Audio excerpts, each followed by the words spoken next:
রাত্রে বাজে 3টা।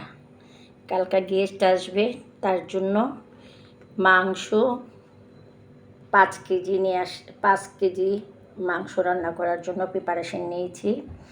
এখন এইটাতে আছে আদা বাটা, এটা পেঁয়াজ বাটা, না এটা রসুন বাটা, এটা পেঁয়াজ বাটা, এখানে পেঁয়াজ কুচি, তেজপাতা, আর এখানে জিরার ফাঁকি, এখানে গরম মশলা আছে, এখানে এলাচি দারচিনি আছে, এখানে একটু সরিষার তেলও আছে। সব কিছু মিক্সড করে তারপরে আমি মাখিয়ে রান্না করব।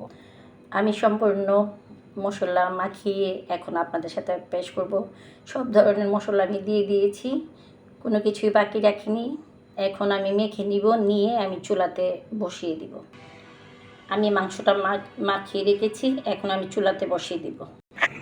মাংস চুলাতে বসিয়ে দিয়েছি, আস্তে আস্তে মাংস হইতে থাকুক। আপনাদের কাছ থেকে বিদায় নিয়ে যাচ্ছি। আপনারা ভালো থাকেন, সুন্দর থাকেন, সুস্থ থাকেন। আসসালামু আলাইকুম রহমতুল্লাহি ওয়া বারাকাতুহু।